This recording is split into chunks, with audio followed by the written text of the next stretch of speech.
Hello बच्चों, कैसे हो? बढ़िया। आप बढ़िया तो मैं भी बढ़िया। तो देखो बच्चों, आज हमें क्या पढ़ाई करनी है। आज है हमारे पास क्लास ट्वेल्थ का शॉर्ट नोट्स का वीडियो नंबर 25। तो बेटे ये क्लास ट्वेल्थ के बोर्ड एग्जाम के लिए शॉर्ट नोट्स का वीडियो नंबर 25 है।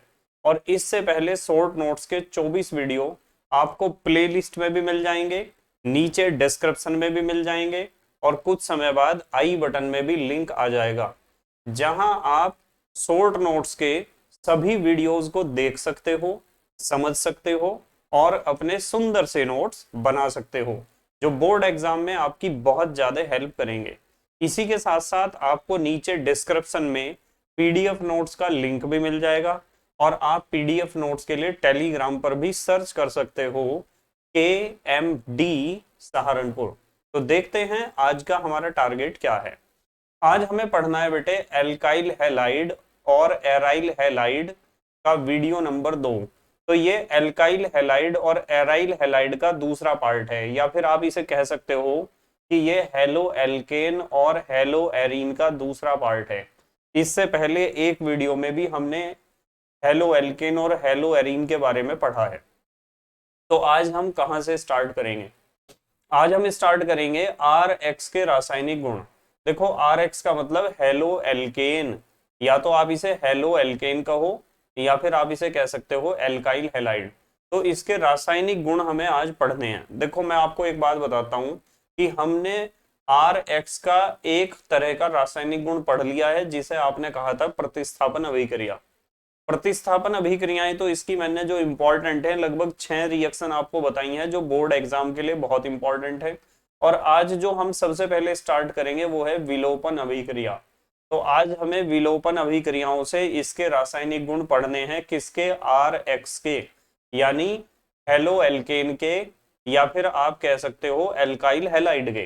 तो विलोपन अभिक्रिया में हमें पढ़ना है कि जब आर एक्स के ऊपर एल्कोहलिक KOH का अभिक्रिया कराया जाता है तो हमें डबल बॉन्डेड हाइड्रोकार्बन प्राप्त होता है, जिसे हम कहते हैं एल्कीन। तो आर एक्स के ऊपर आपको एल्कोहलिक KOH का रिएक्शन कराना है। ठीक है, कैसे कराना है देखो मैं बताता हूं आपको कि आर एक्स के ऊपर एल्कोहलिक KOH का रिएक्शन कैसे होता है। देखो, हम यहाँ पढ़ रहे हैं कि आपके पास एक आर एक्स यानी एल्काइल हैलाइड होना चाहिए। क्या होना चाहिए? Alkyl halide. और इसके ऊपर आपको रिएक्शन कराना है एल्कोहलिक KOH का। तो यहाँ मैं लिखता हूँ एल्कोहलिक KOH, या KOH की जगह आप NaOH भी ले सकते हो। तो आपको क्या मिलेगा? डबल बॉन्डेड हाइड्रोकार्बन मिलेगा, जिसमें सबसे साधारण होता है ये CH2 डबल बॉन्ड CH2। ठीक है, जिसे हम कहते हैं एल्कीन। डबल बॉन्डेड हाइड्रोकार्बन को हम एल्कीन कहते हैं। ये वाला जो एल्कीन है ना, इसका नाम है एथीन, ETHENE, एथीन कहते हैं इसे, CH2 डबल बॉन्ड CH2 को। वैसे आप इसे इथाइलीन भी कह सकते हो, एथिलीन भी कह सकते हो। देखो, ये रिएक्शन होता कैसे है, यहां से समझेंगे कैसे होता है रिएक्शन।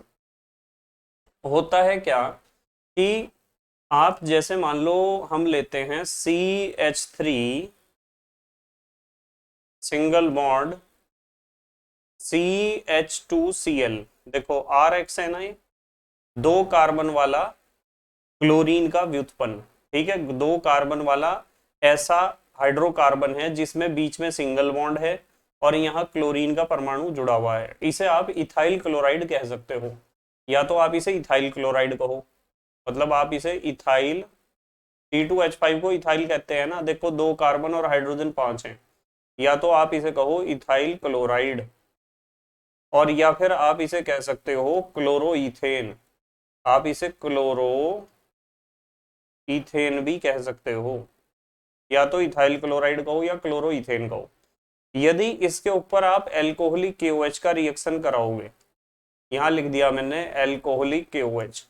अब कुछ बच्चों के समझ में ये भी नहीं आता है कि एल्कोहलिक KOH क्या होता है।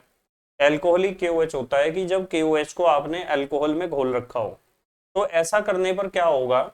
ऐसा करने पर एल्कोहलिक KOH की खासियत ये होती है कि ये एक डीहाइड्रोहेलोजिनेटिंग एजेंट होता है, यानी इसकी इसका काम है HX को निकालने का। HX को, X की जगह निकलेगा Cl। तो यहां से तो निकलेगा H, देखते रहो ध्यान से, यहां से तो निकलेगा H और यहां से निकलेगा Cl। और जब यहां से H और यहां से Cl निकलेगा तो हमारा प्रोडक्ट क्या बनेगा, यहाँ क्या बचेगा, यहाँ बचेगा CH2, मैं लिख देता हूं, यहाँ बचेगा CH2। ठीक है, कितने H थे यहाँ, यहाँ 3 H थे, 3 में से एक H निकल गया है तो 2 ही H बचे हैं। और सिंगल बॉन्ड, यहाँ भी क्या बचेगा, Cl निकल जाता है तो यहाँ बचता है CH2।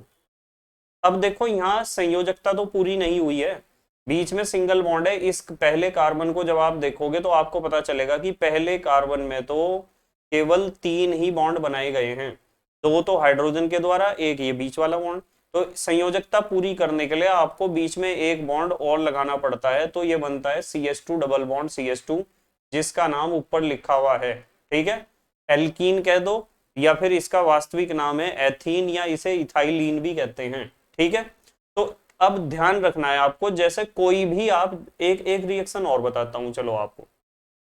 मान लो हमारे पास CH3 single bond CH2 single bond CH2 Cl है, या Br ले लो, चलो हेलोजन कोई सा भी ले सकते हो। यदि आप इसे गर्म करोगे, इसे आप गर्म करोगे एल्कोहलिक KOH के साथ, एल्कोहलिक KOH ले लो या एल्कोहलिक NaOH ले लो, तो क्या होगा, तो यहां से तो निकलेगा, देखो ये Br है ना, यहां से तो Br निकलेगा और यहां से निकलेगा आपका H बराबर वाले कार्बन से, और मैं तीर के नीचे लिखूंगा -HBr, हाइड्रोजन ब्रोमाइड निकलेगा एज ए साइड प्रोडक्ट। और आपका जो मेन प्रोडक्ट बनेगा वो क्या बनेगा, देखो मेन प्रोडक्ट बनेगा, सबसे पहले तो आएगा CH3, जो का त्यों CH3, क्योंकि इस कार्बन पे तो कोई परिवर्तन नहीं हुआ है। उसके बाद सिंगल बॉन्ड CH2 था पर इसमें से एक H निकल चुका है, तो यहाँ क्या बचेगा, यहाँ बचेगा CH, मैंने लिख दिया। और यहाँ सिंगल बॉन्ड, यहाँ से क्या निकला है, यहाँ से निकला है Br, तो यहाँ बचेगा हमारे पास CH2। और जब एक चीज यहां से निकली है, यहां से निकला है एक परमाणु और यहां से भी निकला है एक परमाणु, तो संयोजकता की एक एक की कमी हुई है दोनों कार्बन परमाणुओं पर, इसलिए मैं यहाँ बीच में लगा देता हूं यहाँ डबल बॉन्ड संयोजकता पूरी करने के लिए। तो ये भी एक डबल बॉन्डेड हाइड्रोकार्बन है और इसका नाम 3 कार्बन वाला डबल बॉन्डेड हाइड्रोकार्बन है। तो 3 कार्बन को हम कहते हैं प्रोप, 3 कार्बन को क्या कहते हैं, प्रोप, और डबल बॉन्ड को हम कहते हैं ईन, तो इसका नाम प्रोपीन है। ठीक है, या आप प्रोप 1 ईन भी कह सकते हो या 1 प्रोपीन भी कह सकते हो या प्रोपीन 1 भी। अब देखो जो तरीका मैंने रिएक्शन करने का बताया है, आप इस तरीके से रिएक्शन लिख के आ जाओगे तो कोई प्रॉब्लम नहीं होगी। वैसे मैं आपको बताता हूँ, कुछ बुक्स में इस रिएक्शन को एक अलग तरीके से भी लिख रखा है। कैसे लिख रखा है देखो मैं बताता हूँ। कुछ बुक्स में रिएक्शन कुछ इस तरीके से लिखी हुई है कि यहां से जो H निकलता है ना, जैसे इस यहां से निकलता है H और यहां से निकलता है Cl, हमने तो लिख दिया कि यहाँ HCl निकला है, पर कुछ बुक्स में लिखा हुआ है कि ये जो H होता है ना, H, ये H जो निकला है पहले कार्बन से, ये वाला H, ये H इस OH के साथ जुड़ता है और यहाँ साथ में बनता है, भाई डबल बॉन्डेड हाइड्रोकार्बन तो बनेगा ही, साथ में एक बनेगा H2O। ठीक है, बताया मैंने आपको, यहाँ से H और यहाँ से OH। इसी तरीके से ये वाला K और इस Cl के साथ निकलेगा तो साथ में एक प्रोडक्ट और बनेगा KCl। तो मतलब कहने की बात यह है कि आपकी मर्जी है, आप चाहे तो साइड प्रोडक्ट में केवल इसे दिखा दो HCl को जो मैंने नीचे लिखा है, और या फिर साइड प्रोडक्ट में आप इन दोनों को दिखा दो, H2O को और KCl को, मर्जी आपकी है। रिएक्शन को दोनों में से किसी भी तरीके से कर सकते हो।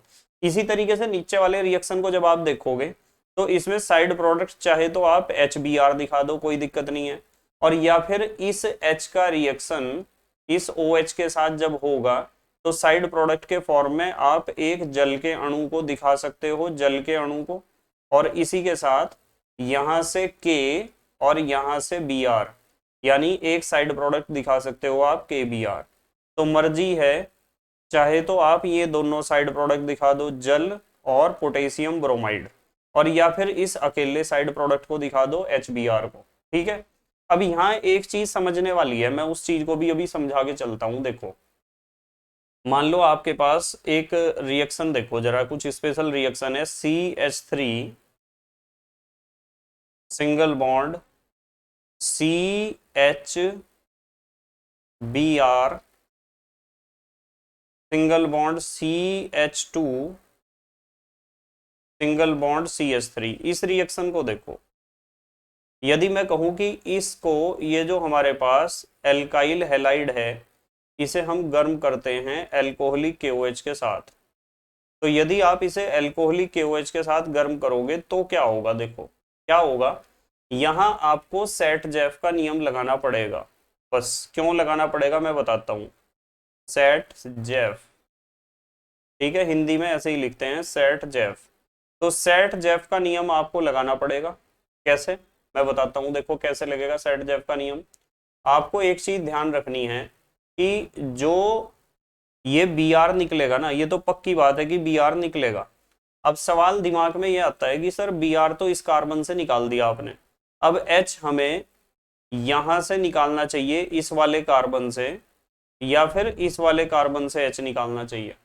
तो सेट जेफ ने कहा था कि आप हाइड्रोजन वहां से निकाल लोगे जहां हाइड्रोजन कम होंगे। अब यहाँ देखो, यहाँ हाइड्रोजन कितने हैं? पहले कार्बन पर 3 हाइड्रोजन हैं, और दूसरे कार्बन के पास यानी तीसरे कार्बन के पास, भाई एक तो Br के कहाँ है, Br के लेफ्ट साइड में जो कार्बन है उसके पास 3 हाइड्रोजन है, और Br के राइट साइड में जो कार्बन है उसके पास कितने हाइड्रोजन है? 2 हाइड्रोजन। तो जहां कम है वहां से निकलेंगे। Br तो यहाँ से निकलेगा और H यहाँ से निकलेगा, ये वाला प्रोडक्ट ज्यादा मात्रा में बनेगा। प्रोडक्ट तो दूसरा भी बनेगा पर वो बहुत कम मात्रा में बनेगा, ठीक है। प्रोडक्ट तो दूसरा भी बनेगा पर वो क्या बनेगा? कम मात्रा में बनेगा। समझ में आई ना बात? वो बनेगा कम मात्रा में। इसलिए मैं आपको कह रहा हूं कि आपको एक चीज ध्यान रखनी है कि यहाँ आपको हाइड्रोजन वहां से निकालना है जहां हाइड्रोजन कम है। तो यहाँ प्रोडक्ट क्या बन जाएगा? एक तो शुरू में तो आप लिखोगे CH3, ठीक है, CH3 लिख दिया हमने।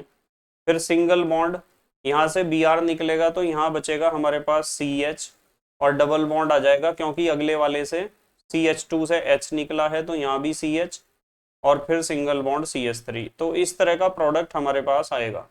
अब इस प्रोडक्ट का नाम देना है आपको तो नंबरिंग करनी पड़ेगी। जब आप नंबरिंग करोगे तो किधर से भी नंबरिंग कर दो, 1 2 3 4। तो इसका नाम क्या हो गया? 4 कार्बन है तो ब्यूट, 4 कार्बन है तो ब्यूट।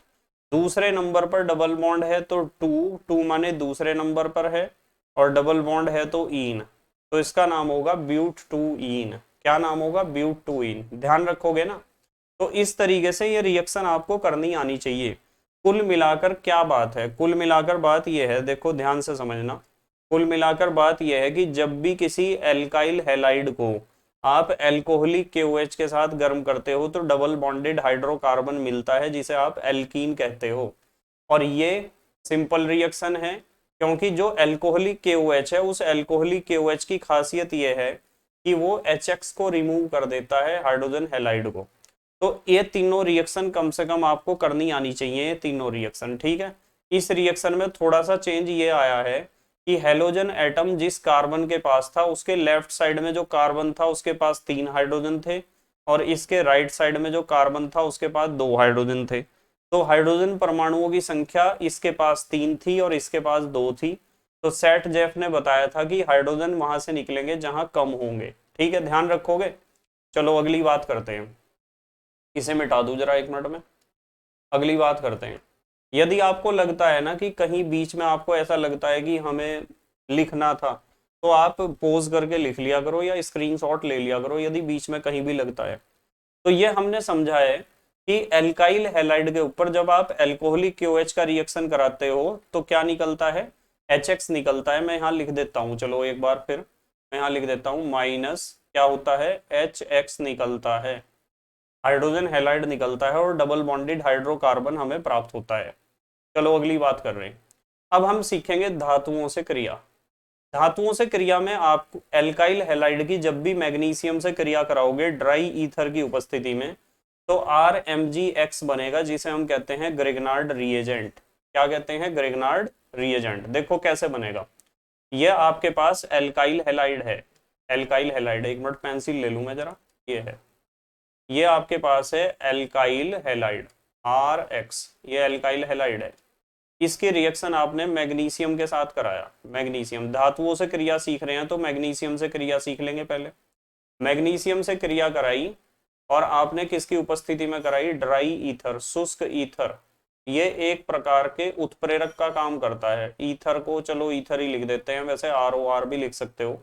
तो क्या होता है, ये मैग्नीशियम की संयोजकता 2 होती है, आपको सबको पता है, तो यहाँ बीच में एडजस्ट हो जाएगा क्योंकि इसकी संयोजकता 2 होती है। क्या बनेगा, R सिंगल बॉन्ड Mg और सिंगल बॉन्ड X, RMgX बनेगा, जिसे हम कहते हैं, R का मतलब तो हो सकता है यहाँ एल्काइल, R का मतलब क्या होगा, एल्काइल, और Mg का मतलब होगा मैग्नीशियम, मैग्नीशियम पूरा लिख लेना आप, और X का मतलब होगा हैलाइड, एल्काइल मैग्नीशियम हैलाइड।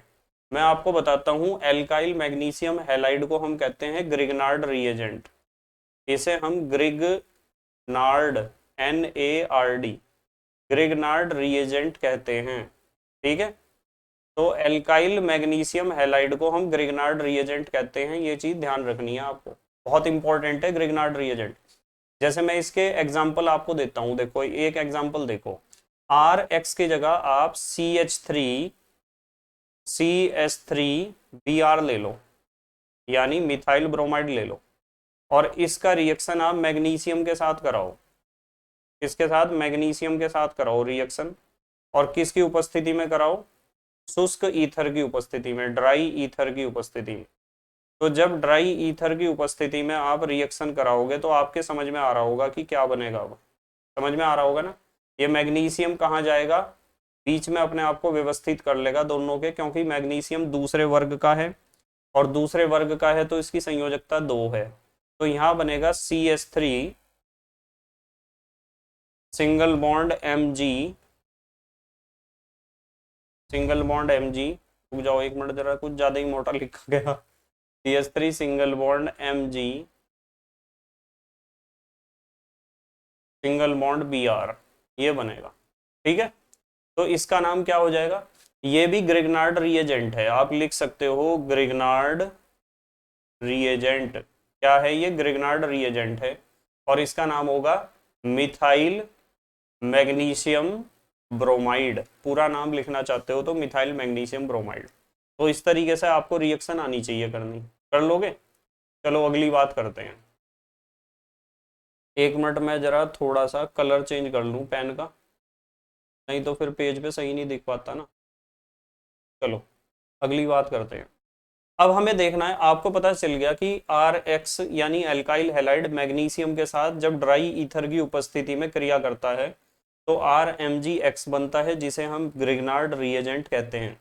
वैसे आप इसे एल्काइल मैग्नीशियम हैलाइड भी कह सकते हो।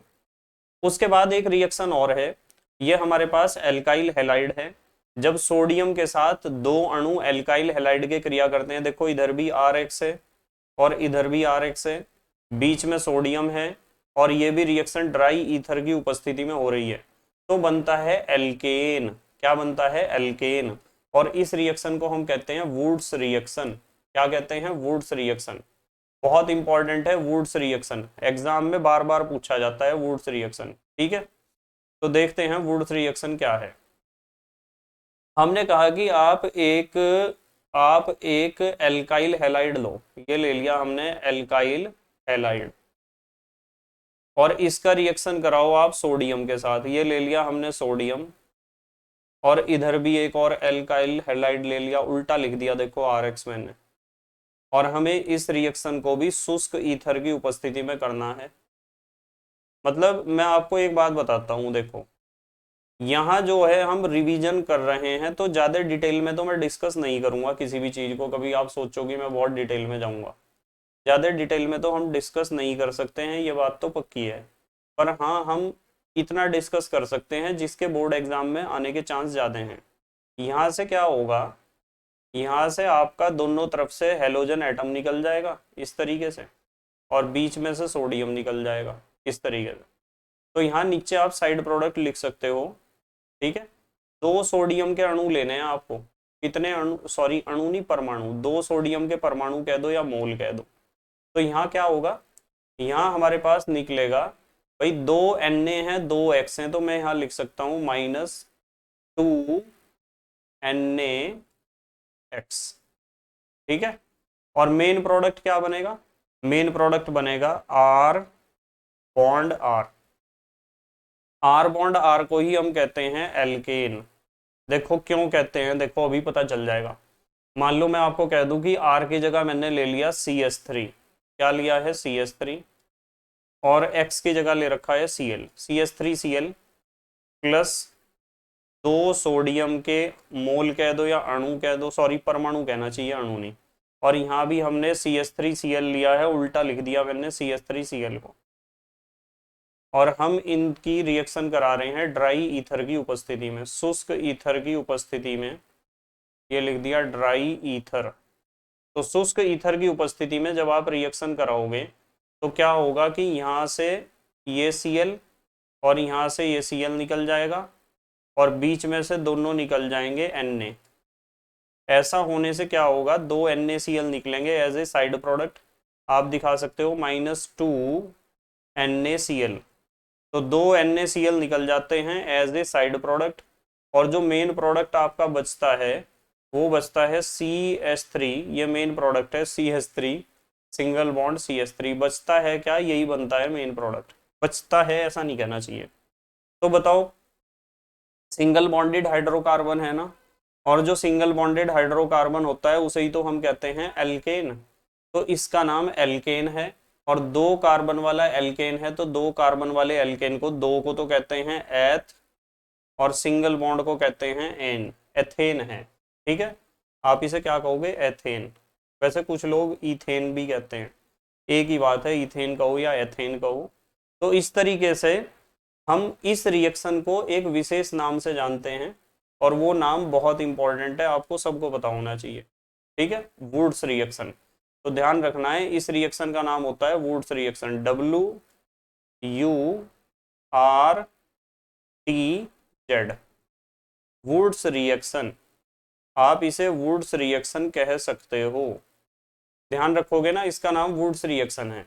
अच्छा, इसमें आप CH3 की जगह कुछ भी ले सकते हो, जैसे मैं कहूँ आपको कि चलो C2H5Br लेते हैं, C2H5Br। वैसे तो सारी चीजें आपको समझा रखी है फ्रेश वीडियोस में। C2H5Br, 2 सोडियम के परमाणु, और इधर भी C2H5Br को मैं उल्टा करके लिखता हूँ C2H5Br को। और ड्राई ईथर की उपस्थिति में ये वाला रिएक्शन भी किसकी उपस्थिति में होगा, ड्राई ईथर की उपस्थिति में। ये लिख दिया हमने ड्राई ईथर। तो क्या होगा कि यहाँ से Br, और बीच में से दोनों Na, और यहाँ से भी Br निकल जाएगा तरीके से। और ये मैं लिख सकता हूँ -2 NaBr निकलेगा एज ए साइड प्रोडक्ट। और जो मेन प्रोडक्ट आपका बनेगा वो बनेगा C2H5, सिंगल बॉन्ड C2H5, ये बनेगा मेन प्रोडक्ट। 4 कार्बन है तो ब्यूट, और सिंगल बॉन्ड है तो एन, तो इसका नाम होगा ब्यूटेन। ठीक है, इस तरीके से ये रिएक्शन आपको करनी आनी चाहिए, बिल्कुल करनी आनी चाहिए ये रिएक्शन, ध्यान रखना। चलो अगली बात करते हैं, अगला रिएक्शन देखते हैं क्या है। अगला रिएक्शन है, हमें पता चल गया भाई, देखो इस रिएक्शन का पता चल गया कि एल्काइल हैलाइड पर जब सोडियम का रिएक्शन हम कराते हैं ड्राई ईथर की उपस्थिति में तो एल्केन बनता है, और इस रिएक्शन को हम कहते हैं वुड्स रिएक्शन। ठीक है, अच्छा अगला देखो रिएक्शन, ये सब जो है ना धातुओं से क्रिया सीख रहे हैं हम, किससे क्रिया, धातुओं से। यदि आपके पास कोई एल्काइल हैलाइड है और उस एल्काइल हैलाइड पर आप जिंक कॉपर युग्म और एल्कोहल का रिएक्शन कराओगे तो आपको फिर एल्केन मिलेगा। ठीक है, जिंक कॉपर एल्कोहल का रिएक्शन करा रहे, देखो जिंक और कॉपर का मिश्रण है, और उसके ऊपर जब एल्कोहल डालते हैं तो नवजात हाइड्रोजन मिलता है, जो नीचे लिखा हुआ है 2H, नेसेंट हाइड्रोजन कह दो या नवजात हाइड्रोजन कह दो, तो भी हमें एल्केन ही मिलता है। ये लिखा हुआ है एल्केन, और इस रिएक्शन को हम कहते हैं रिडक्शन, या फिर आप हिंदी में कह सकते हो अपचयन। क्या कह सकते हो, अपचयन। तो देखो मैं समझाता हूं कैसे होता है। आर एक्स के ऊपर जिंक कॉपर एल्कोहल का रिएक्शन, देखो मैं समझाता हूं। आर एक्स, ये आर एक्स है आपका, R X means alkyl halide. और जब इसके ऊपर आप जिंक कॉपर एल्कोहल का रिएक्शन कराओगे, यानी जिंक धातु जिसे जस्ता आप कहते हो और कॉपर धातु, इनका एक मिश्रण है, और इस मिश्रण के ऊपर आपने थोड़ा सा एल्कोहल डाला है, जैसे C2H5OH डाल दिया या CH3OH, ये सिंगल बॉन्ड है, ठीक है। तो क्या होता है जब एल्कोहल इसके ऊपर रिएक्शन करता है ना, यहाँ इसके ऊपर रिएक्शन करता है एल्कोहल जिंक और कॉपर के ऊपर, तो हमें नवजात हाइड्रोजन मिलते हैं, नेसेंट हाइड्रोजन, ठीक है। भाई एल्कोहल में एस तो है ही ना, और ये नवजात हाइड्रोजन क्या करते हैं, ये नवजात हाइड्रोजन इस बॉन्ड को तोड़ देते हैं, ध्यान से देख लेना, ये बॉन्ड टूट जाएगा। कितने एच हैं, ये दो, एक एच तो आप इधर जोड़ दो और एक एच जोड़ दो इधर, तो बताओ क्या बना, पहला प्रोडक्ट क्या बना, जब आर के ऊपर एच जुड़ गया, आर के ऊपर क्या जुड़ा है, एच, तो हमारे पास जो पहला प्रोडक्ट बना है उसे हम कहेंगे एल्केन, क्या कहेंगे, एल्केन। और दूसरा प्रोडक्ट क्या बना, देखना जरा, H के साथ X जुड़ा है, तो दूसरा प्रोडक्ट हमें मिलेगा यहाँ हाइड्रोजन हैलाइड HX। जैसे इसका एक एग्जांपल देख लेते हैं, चलो एक एग्जांपल देख सकते हैं। जैसे मैं आपको कहूँ कि जो R है, R की जगह मैंने लिया है CH3, ये R की जगह CH3 ले लिया, सिंगल बॉन्ड, X की जगह ले लिया Cl, CH3Cl है, सबको पता है CH3 को कहते हैं मिथाइल, CH3 को क्या कहते हैं, मिथाइल, और Cl को कहते हैं क्लोराइड, तो इसका नाम मिथाइल क्लोराइड है, क्या है, मिथाइल क्लोराइड। वैसे आप इसे क्लोरोमीथेन भी कह सकते हो, या तो मिथाइल क्लोराइड कहो या क्लोरोमीथेन कहो, आपकी मर्जी है, जो आपको अच्छा लगता है, ठीक है। वैसे मैं आपको बता देता हूँ, ये जो पहला नाम है ये तो सामान्य है, और क्लोरोमीथेन है इसका IUPAC नाम। तो जब आप इसके ऊपर रिएक्शन कराओगे जिंक कॉपर और एल्कोहल का, यानी जिंक धातु और कॉपर धातु का मिश्रण आप लोगे और उसके ऊपर एल्कोहल डाल लोगे, एल्कोहल कोई सा भी डाल दो, वैसे C2H5OH ज्यादा अच्छा रहता है, ठीक है। तो वहां से आपको मिलेंगे नवजात हाइड्रोजन, नेसेंट हाइड्रोजन आपको मिलेंगे, और वे नेसेंट हाइड्रोजन क्या करेंगे, वे नेसेंट हाइड्रोजन इस बॉन्ड को तोड़ देंगे, और एक H इधर जुड़ जाएगा और एक H इधर जुड़ जाएगा। एक बॉन्ड को तोड़ने के लिए दो ही नवजात हाइड्रोजन परमाणुओं की आवश्यकता होती है। तो प्रोडक्ट क्या बनेगा यहाँ, प्रोडक्ट, पहला प्रोडक्ट तो बनेगा CH3 सिंगल बॉन्ड H, यही तो है, जिसे आप CH4 कहते हो, क्या कहते हो, CH4, और नाम इसका क्या होता है, मीथेन, एक कार्बन है तो मैथ, और सिंगल बॉन्डेड है तो एन। साथ में क्या बना बताओ, ये क्या बना, ये साथ में बना है HCl, हाइड्रोजन क्लोराइड। तो इस तरीके से ये रिएक्शन सबको आनी चाहिए। क्या बताया रिएक्शन में, कि एल्काइल हैलाइड के ऊपर या हेलो एल्केन के ऊपर आपको जिंक कॉपर और एल्कोहल का रिएक्शन कराना है, जिंक कॉपर और एल्कोहल का, ठीक है। देखो इस रिएक्शन को सीखा है हमने, एल्काइल हैलाइड के ऊपर जिंक कॉपर और एल्कोहल का रिएक्शन जब आप कराते हो, तो यहाँ से आपको नवजात हाइड्रोजन मिलते हैं, और नवजात हाइड्रोजन इस बॉन्ड को तोड़ देते हैं, बीच वाले बॉन्ड को, जिसके कारण हमें प्राप्त होता है एल्केन, ठीक है। और इस रिएक्शन को हम कहते हैं अपचयन या रिडक्शन। चलो अगली बात कर रहे हैं, थोड़ा सा ऊपर चलता हूं मैं, पेज को लेके, पेज को थोड़ा ऊपर कर लूं। अब हम बात करेंगे, ज्यादा ऊपर हो गया था, चलो देखो, अब हम बात करेंगे एल्काइल हैलाइड की जिंक के साथ क्रिया। तो जब जिंक के साथ क्रिया आप करोगे तो भी आपको एल्केन ही मिलेगा, और इस रिएक्शन को हम कहते हैं फ्रैंकलैंड रिएक्शन। एक मिनट, ये एक्स्ट्रा लिखा हुआ है, इसे मिटा दूं जरा। इस रिएक्शन को हम कहते हैं फ्रैंकलैंड रिएक्शन। देखो क्या बताया है, एल्काइल हैलाइड, एल्काइल हैलाइड और जिंक के साथ रिएक्शन करनी है, कैसे करनी है देखो बता रहा हूं मैं। एल्काइल हैलाइड है, ये है RX, एल्काइल हैलाइड, ये लिख दिया, प्लस जिंक के साथ रिएक्शन करनी है जस्ते के साथ, और यहाँ भी एल्काइल हैलाइड लेंगे हम, ये लिख दिया हमने RX, उल्टा करके लिख दिया, रिएक्शन को सही तरीके से समझाने के लिए। तो क्या होगा कि यहाँ से तो x और बीच में से जिंक, जिंक की संयोजकता 2 होती है ना, और यहाँ से भी x, इस तरह ये आपका साइड प्रोडक्ट निकल जाएगा। क्या निकलेगा? ZnX2, ये निकलेगा साइड प्रोडक्ट। और जो मेन प्रोडक्ट आपका बनेगा वो बनेगा R बॉन्ड R, जिसे हम कह सकते हैं एल्केन। क्या कह सकते हैं? एल्केन। जैसे इसका एक एग्जांपल बताता हूं, आपको ध्यान से समझना। R की जगह मैंने लिया है CH3, R की जगह हमने ले लिया CH3, और X की जगह ले लिया Cl, CH3Cl, और इसका रिएक्शन हमें कराना है जिंक के साथ। और यहाँ भी हमने CH3Cl को उल्टा करके लिख दिया, देखो CH3Cl। जब इनके बीच में रिएक्शन होगा तो क्या होगा? देखो होगा क्या कि यहाँ से तो निकलेगा आपका ये Cl, और बीच में से जिंक, और इधर भी Cl निकल जाएगा। तो ये साइड प्रोडक्ट निकलेगा हमारा। साइड प्रोडक्ट क्या निकलेगा? ZnCl2। आप तीर के नीचे लिख सकते हो साइड प्रोडक्ट को, वैसे आप बाद में भी लिख सकते हो, यहाँ प्लस करके बाद में भी साइड प्रोडक्ट को लिख सकते हो।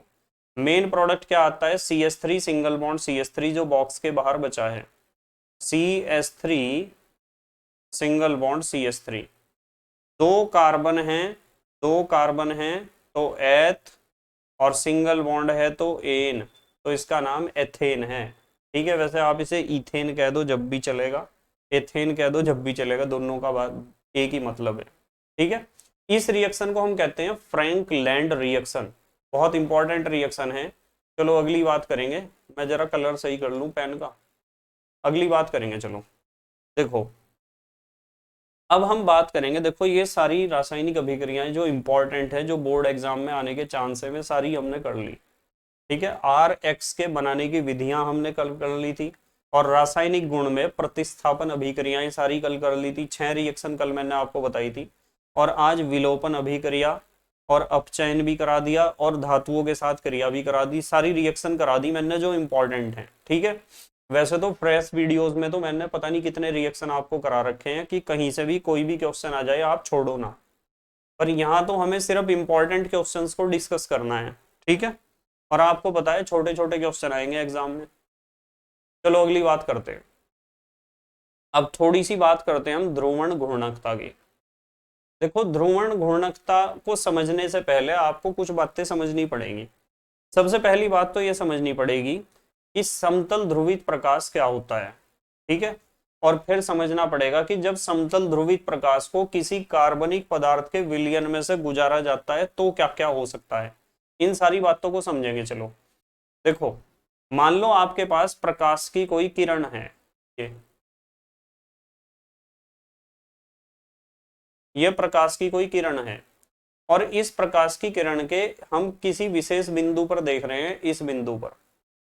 तो इस बिंदु पर कंपन इस दिशा में भी उपस्थित हैं, और इस दिशा में भी कंपन उपस्थित हैं। यदि किसी प्रकाश की किरण के, किरण कह दो या तरंग कह दो, यदि ज्यादा टेक्निकल होना तो आप फिजिक्स में वैसे इन बातों को पढ़ते हो। मान लो आपके पास कोई प्रकाश की किरण या तरंग है, और उस तरंग में आप देख रहे हो कि कंपन चलने की दिशा के लंबवत है। जो प्रकाश की किरण या तरंग जिस दिशा में चल रही है, उस दिशा के लंबवत प्रत्येक दिशा में उपस्थित हैं। जिस तरह मैंने 2 जगह कंपन बताए, ये जो कंपन की दिशाएं मैंने दिखाई है ना, ये सारी दिशाएं चलने की दिशा के लंबवत हैं। ये तरंग इस दिशा में चल रही है, इस दिशा में। और चलो एक जगह और दिखा देता हूं यहाँ। तो यदि किसी प्रकाश की किरण में या तरंग में कंपन प्रत्येक दिशा में उपस्थित होते हैं, और वे सभी दिशाएं तरंग के चलने की दिशा के कैसी होनी चाहिए? लंबवत। तो ऐसे प्रकाश को हम कहते हैं साधारण प्रकाश या सिंपल लाइट। तो मैं इसे कहूंगा कि यह साधारण प्रकाश है। साधारण प्रकाश, साधारण का मतलब ऐसा प्रकाश जिसमें कंपन प्रत्येक दिशा में उपस्थित हो, तो इसे हम कहेंगे साधारण प्रकाश। ठीक है, अब मैं आपको कह रहा कि चलो ये साधारण प्रकाश है, इस साधारण प्रकाश को किसी निकोल प्रिज्म के अंदर से गुजारते हैं। निकोल प्रिज्म को आप ऐसा दिखा सकते हो, ऐसा देखो, वैसे तो आप प्रिज्म को प्रिज्म जैसा ही दिखा दो, जैसा त्रिभुज होता है उसका चित्र ऐसा ही तो बनता है प्रिज्म का, त्रिभुज जैसा। तो ये मान लो एक निकोल प्रिज्म है, नीचे लिख देता हूं मैं, ये है निकोल प्रिज्म। वैसे निकोल प्रिज्म को हम पोलोराइजर भी कहते हैं। वैसे इसे हिंदी में पोलोराइजर को ध्रुवी कारक कहते हैं, ध्रुवी कारक। तो ये है निकोल प्रिज्म, या तो इसे निकोल प्रिज्म कहो, या फिर इसे कहो पोलोराइजर, या फिर इसे कहो ध्रुवी कारक। इसकी खासियत यह होती है कि इसमें अक्ष होते हैं बहुत सारे, जैसे एक अक्ष ये है, ये अक्ष है, और ये अक्ष ऐसे हैं जैसी जेल की सलाखें होती है ना, आपने देखा होगा जेल, वास्तविकता में शायद किसी किसी बच्चे ने देखा हो, पर आपने टीवी में या मूवीज में तो जेल देखी होगी, उसमें इस तरह की सलाखें सरिये से लगे होते हैं। तो यदि ये जो साधारण प्रकाश है जिसमें कंपन प्रत्येक दिशा में उपस्थित है, वो साधारण प्रकाश के कंपन इसके अंदर से सारे निकल नहीं पाएंगे, सारे कंपन नहीं निकल पाएंगे इसके अंदर से। मतलब कहने की बात यह है कि जो कंपन इस इनके लंबवत हैं, इस तरीके से इनकी दिशा ये है ना, तो ये बीच वाला कंपन तो निकल जाएगा आर पार, बीच वाला कंपन तो निकल जाएगा आर पार, बीच वाला कंपन तो निकल जाएगा, पर ये वाला कंपन नहीं निकल सकता, ये वाला कंपन नहीं निकल सकता। वैसे तो इसमें कंपन हजारों दिशाओं में होते हैं, पर उन सभी कंपनों में से केवल ये वाला कंपन ही इस निकोल प्रिज्म के आर पार निकल पाएगा।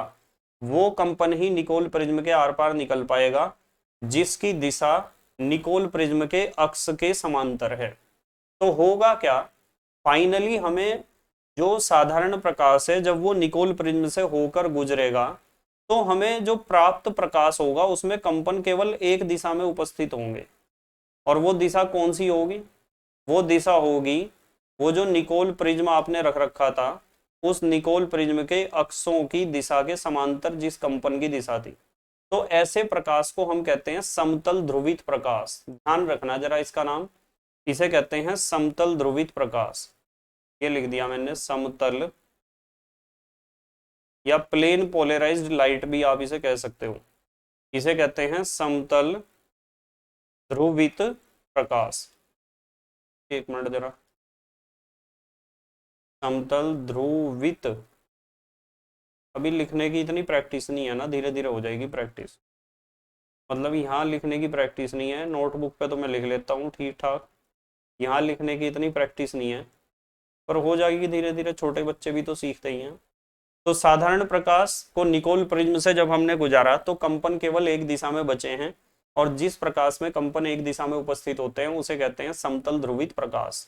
अब हमें प्रैक्टिकल करना है। प्रैक्टिकल क्या करना है कि एक कार्बनिक पदार्थ का घोल तैयार करना है, और उस कार्बनिक पदार्थ के घोल को इस बीकर में भरना है या किसी नली में, यहां तक भरना है हमें कार्बनिक पदार्थ का घोल। ठीक है, तो यहाँ लिखता हूं कि यहाँ, यार ये बार बार पता नहीं क्यों इतना मोटा चलता है ये, फिर दोबारा वही हो गया। चलो, यहाँ तक हमने भर लिया है। यहाँ क्या है, कार्बनिक पदार्थ का घोल, कार्बनिक पदार्थ का, कार्बनिक पदार्थ का विलयन है। ठीक है, घोल कहना तो ऐसा लगेगा जैसे केमिस्ट्री पढ़ ही नहीं रहे हम, तो आप कार्बनिक पदार्थ का विलयन कह दो। तो हमने इसमें भर दिया कार्बनिक पदार्थ का विलयन। तो क्या होगा, तीन बातें हो सकती हैं, तीन बातें। पता पहली बात क्या हो सकती है, पहली बात तो ये हो सकती है कि ये जो कार्बनिक पदार्थ का विलयन है वो समतल ध्रुवित प्रकाश के कंपनों को, जैसे ये तरंग थी प्रकाश की, या तो वो समतल ध्रुवित प्रकाश के कंपनों को किसी भी दिशा में नहीं घुमाएगा, वे कंपन जैसे एंट्री मारे थे वैसे ही बाहर निकल जाएंगे, यानी कि कंपन किसी भी दिशा में नहीं घूमेंगे।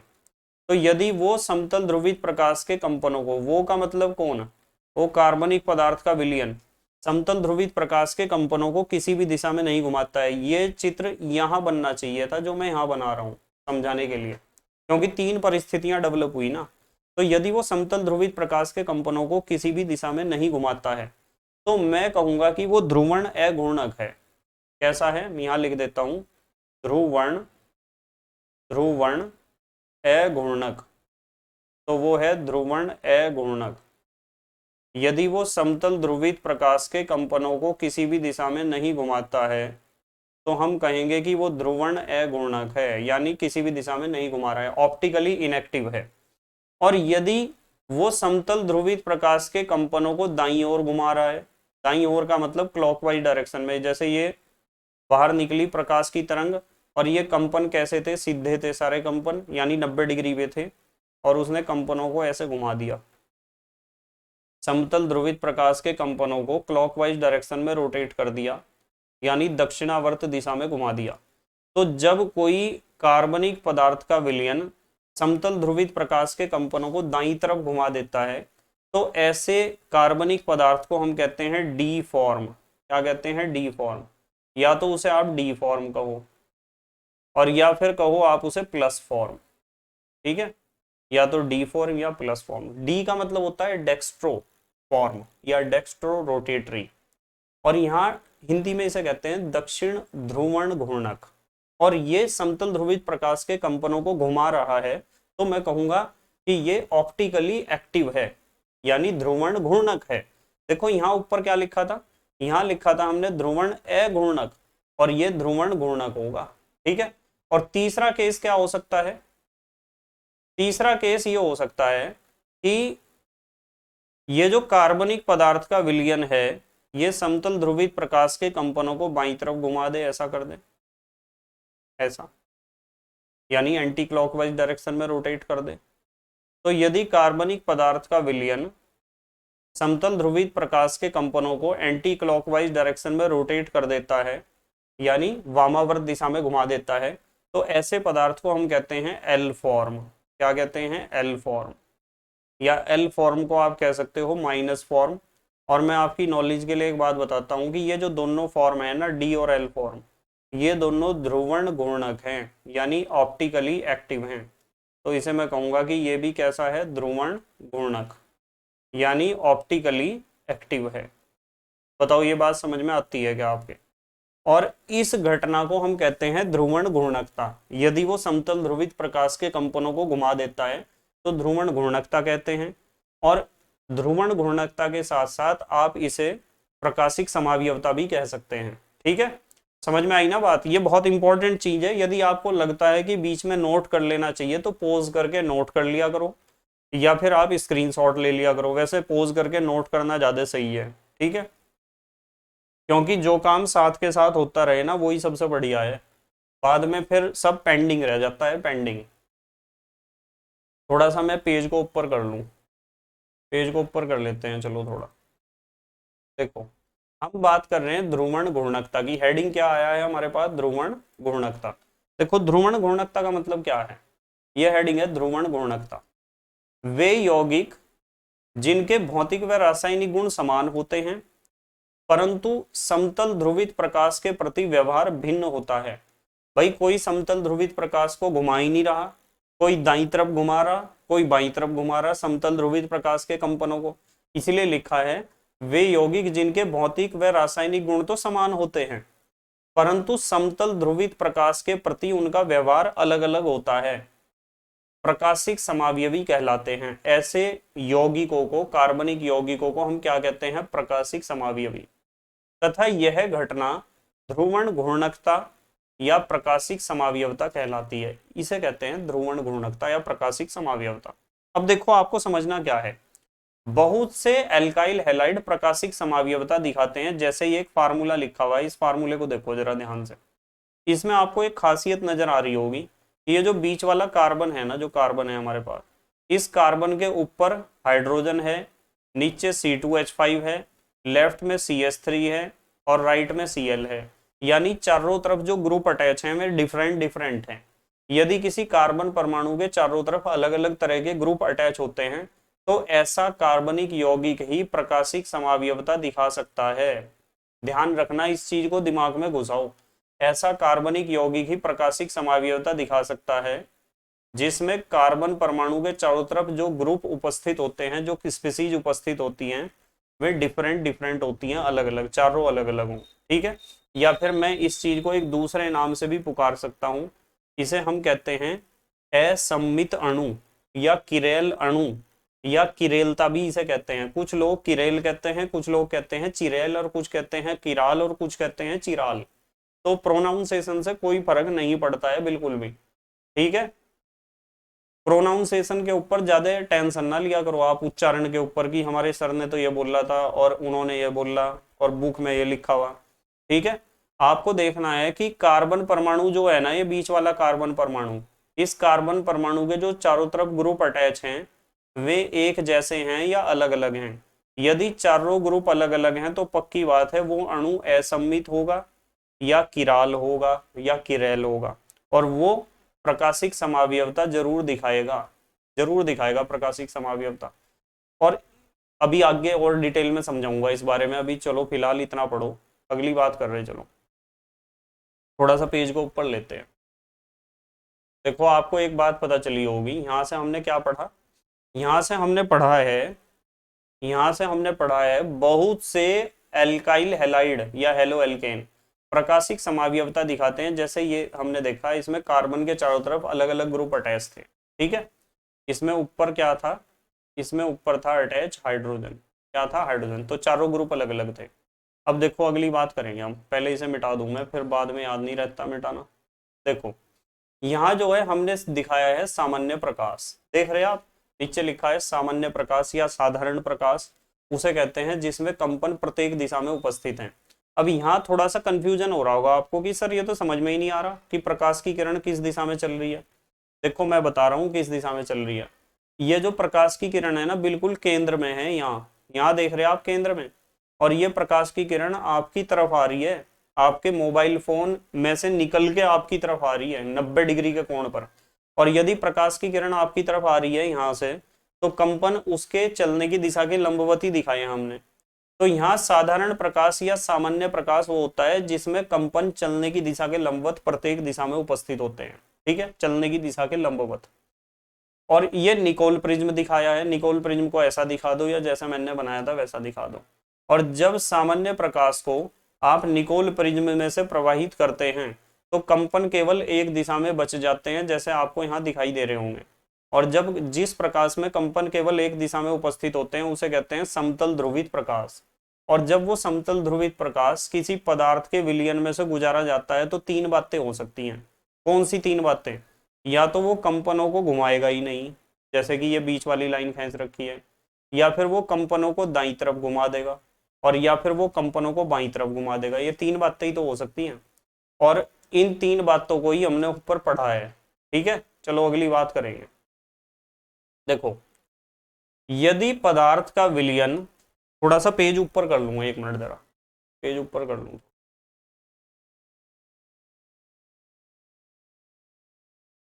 देखो यहाँ लिखा है, यहाँ लिखा है यदि पदार्थ का विलयन समतल ध्रुवित प्रकाश को दाईं ओर घुमा देता है, समतल ध्रुवित प्रकाश का मतलब समतल ध्रुवित प्रकाश के कंपनों को दाईं ओर घुमा देता है, तो वह डी या प्लस फॉर्म, जबकि बाईं ओर घुमाने पर वह एल या माइनस फॉर्म होता है। दोनों बात समझा दी आपको। डी का मतलब होता है डेक्स्ट्रो या दक्षिण ध्रुवण घूर्णक, एल का मतलब होता है लेवियो या वाम ध्रुवण घूर्णक, और ये दोनों ही ध्रुवण घूर्णक होते हैं, यानी ऑप्टिकली एक्टिव होते हैं, यानी समतल ध्रुवित प्रकाश के कंपनों को जरूर घुमाते हैं, चाहे किसी भी दिशा में घुमाएं। ये डी या प्लस वाले क्लॉकवाइज यानी दाईं तरफ घुमाते हैं, एल या माइनस वाले एंटी क्लॉकवाइज यानी बाईं तरफ घुमाते हैं, ठीक है। उसके बाद एक चीज बहुत इंपॉर्टेंट है भाई, इस चीज को सीखना बहुत जरूरी है, लिखा हुआ है असम्मित अणु या किरेल अणु या किरेलता। ये चीज इंपॉर्टेंट है भाई, इसे जरूर सीख लेना। इसका मतलब क्या है भाई, अभी मैंने बताया आपको इसका मतलब क्या है। मैंने बताया कि मान लो आपके पास कोई यौगिक ऐसा है जिसमें कार्बन परमाणु के चारों तरफ जो ग्रुप अटैच है ना, वे चारों तरफ ग्रुप जो अटैच हैं वे डिफरेंट डिफरेंट है। यहाँ तो ए है, यहाँ तो बी है, यहाँ तो सी है, और यहाँ तो डी है। यदि चारों तरफ डिफरेंट डिफरेंट ग्रुप अटैच हैं तो आप ऐसे यौगिक को कह सकते हो असम्मित। क्या कह सकते हो, असम्मित। तो हेडिंग है असम्मित या किरेल अणु, असम्मित अणु या किरेल अणु या किरेलता। इसमें हमने बताया है, बता दिया वैसे तो मैंने कि चारों तरफ डिफरेंट ग्रुप होंगे, पर एक परिभाषा और है, जिसका दर्पण प्रतिबिंब उस पर अध्यारोपित नहीं किया जा सकता है। यानी दर्पण प्रतिबिंब जो इसका बनेगा उसे उठा के जब इसके ऊपर रखोगे तो ये बिल्कुल इसके जैसा नहीं होगा। जैसे मैं दर्पण प्रतिबिंब बनाता हूं, मान लो मैंने कह दिया कि यहाँ हमने दर्पण रख दिया, तो यहाँ कार्बन आएगा और ये बी का प्रतिबिंब इधर बनेगा और डी का प्रतिबिंब इधर बनेगा और ए का प्रतिबिंब तो ऊपर ही बनेगा और सी का नीचे बनेगा। जब इसे ज्यों का त्यों उठाना, ज्यों का त्यों, घुमाना नहीं उठाते हुए, इसे आप उठा लो और इसे उठा के इसके ऊपर ज्यों का त्यों रख दो, तो बताओ जहां डी आएगा, डी के नीचे क्या आएगा, बी। बताओ भाई, ए के नीचे ए आ गया, बहुत बढ़िया बात है। सी के नीचे सी ही आएगा, बहुत बढ़िया बात है। पर डी के नीचे कौन आएगा, बी। होगी ना गड़बड़ी। और बी के नीचे कौन आएगा, डी। होगी ना गड़बड़ी। तो इसका मतलब साफ है कि दर्पण प्रतिबिंब अध्यारोपित नहीं होता है। दर्पण प्रतिबिंब क्या होता है, अध्यारोपित नहीं होता है। देखो, असममित अणु कह दो, किरेल अणु कह दो, किरेलता कह दो, इसकी एक परिभाषा मैंने आपको बताई थी कि जब कार्बन परमाणु के चारों तरफ जो 4 ग्रुप अटैच हैं, वे चारों डिफरेंट डिफरेंट अणु हों, डिफरेंट डिफरेंट ग्रुप हों, अलग अलग ग्रुप हों, तो ऐसे अणु को हम किरेल अणु या असममित अणु कहते हैं। और इस घटना को हम या गुण को हम किरेलता कहते हैं। या फिर ऐसा यौगिक या अणु जिसका दर्पण प्रतिबिंब उस पर अध्यारोपित नहीं किया जा सकता, अध्यारोपित नहीं किया जा सकता, ठीक है, उसके ऊपर सुपर इम्पोज नहीं किया जा सकता। चलो अगली बात कर रहे हैं। इसकी जरूरत पड़ती है, बताऊं कहाँ पड़ती है जरूरत। जो किरेल कार्बन परमाणु होते हैं ना, हैं, वे ही किरेल कार्बन परमाणु ही क्या करते हैं, प्रकाशिक समावयवता दिखाते हैं, किरेल कार्बन परमाणु ही। ठीक है, चलो अगली बात कर रहे हैं। अब हमें देखना है हेलो एरीन, या हेलो एरीन इंग्लिश में लिख दो, ARX भी कह सकते हो आप, संकेत इसका है। बेंजीन रिंग के ऊपर X जोड़ के दिखा सकते हो। बेंजीन रिंग को C6H5 लिखते हैं ना, C6H5 के ऊपर X जोड़ के दिखा सकते हो। इन सारी बातों का एक ही मतलब है बिल्कुल। इसमें सबसे पहले पढ़ेंगे हम ARX बनाने की विधियां। ARX बनाने की विधियों में सबसे पहली विधि है कि बेंजीन के ऊपर आप HCl और O2 का रिएक्शन करा दो CuO की उपस्थिति में। तो होगा क्या, होगा ये कि यहां से H और यहां से तो एक H, समझ रहे ना, और एक H यहां से और एक ऑक्सीजन यहां से, H2O निकल जाएगा और ये जो Cl है ना, ये जुड़ जाएगा उस निकले हुए H की जगह, तो ये बन जाएगा C6H5X। ठीक है, मैंने आपको क्या कहा है, देखो C6H6 है, C6H6 को ऐसे लिख सकते हो आप, C6H5H, ये C6H6 है। इसके ऊपर आप HCl और O2 का रिएक्शन करा रहे हैं, किसकी उपस्थिति में, वो लिखा ही हुआ है। HCl और O2 का रिएक्शन जब आप कराओगे ना, वैसे तो O2 लिखना था, O2 इरेजर से मिटा, देखो O2 होगा क्या कि यहाँ से तो ये वाला H और यहाँ से ये वाला H, या तो H2 बन के निकलेंगे या फिर ऑक्सीजन जुड़ के H2O बन के निकल सकता है, और ये Cl इस हाइड्रोजन की जगह आ जाएगा, ये वाले Cl को कह रहा हूँ इसकी जगह। तो आपका जो प्रोडक्ट बनेगा वो बनेगा C6H5 और इसके साथ क्या जुड़ जाएगा, Cl। देखो यही तो बना है, C6H5X। तो इस तरीके से रिएक्शन होती है। वैसे मैंने फ्रेश वीडियोस में आपको बहुत अच्छे तरीके से समझा रखी हैं सारी बातें। अगला देखो रिएक्शन, ये C6H6 के ऊपर आप X2 का रिएक्शन करा रहे FeCl3 की उपस्थिति में। हेलोजन का रिएक्शन, हेलोजनीकरण कहते हैं इसे, ठीक है। हेलोजन का रिएक्शन FeCl3 उत्प्रेरक की उपस्थिति में जब अंधेरे में कराओगे, डार्क माने अंधेरा, तो भी आपको बेंजीन रिंग के ऊपर हेलोजन मिल जाएगा। कैसे, देखो C6H5 है, C6H5, C6H5H, ये C6H6 ही है, बेंजीन है। इसके ऊपर हमें रिएक्शन कराना है किसका, X2 का। ये X2 लिखा हुआ है ना, X2 है ना ये, देखो Cl बॉन्ड Cl, भाई X बॉन्ड X ऐसे लिख दिया।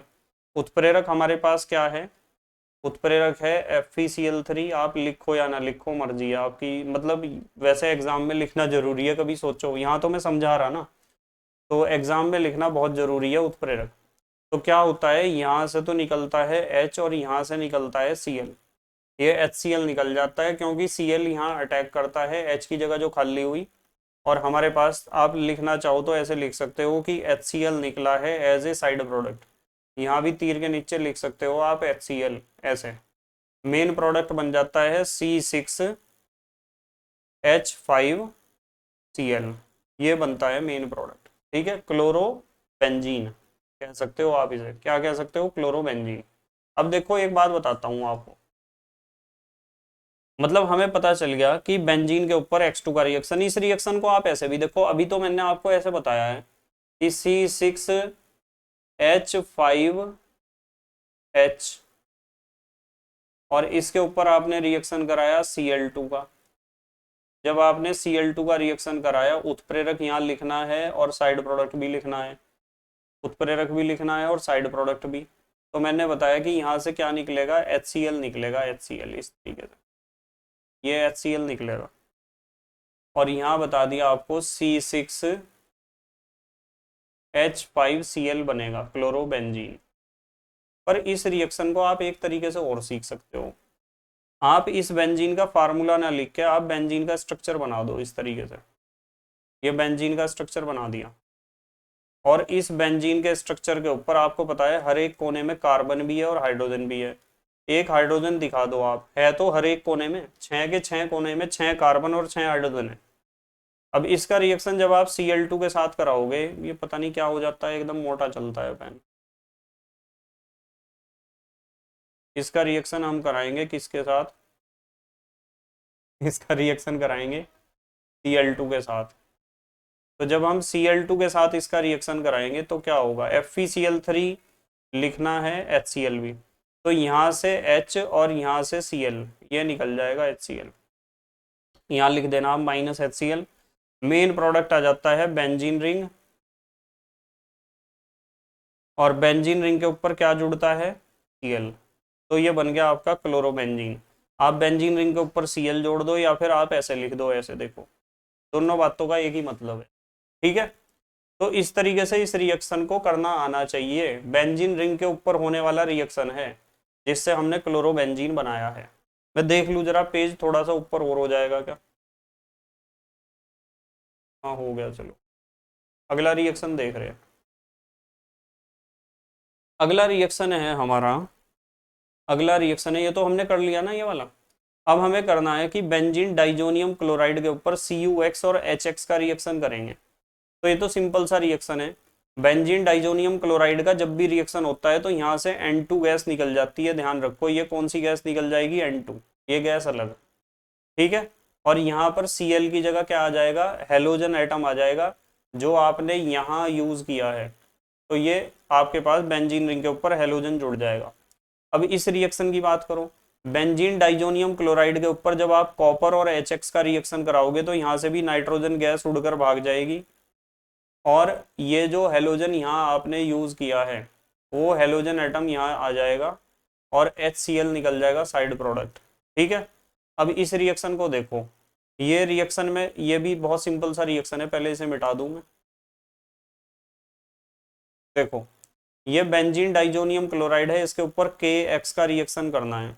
KX, बेंजीन डाइजोनियम क्लोराइड की खासियत यह है कि इसमें से N2 गैस हर बार निकल जाती है, N2 निकल जाएगा, और यहाँ से क्या निकलेगा, K, और ये Cl, KCl, और जो जगह खाली हुई वहां पे क्या जुड़ जाएगा, X। तो हमारे पास मेन प्रोडक्ट आ जाएगा बेंजीन रिंग के ऊपर X, X माने हेलोजन। ठीक है, इसी तरीके से आप इस रिएक्शन को देख लो, ये रिएक्शन बहुत इंपॉर्टेंट है।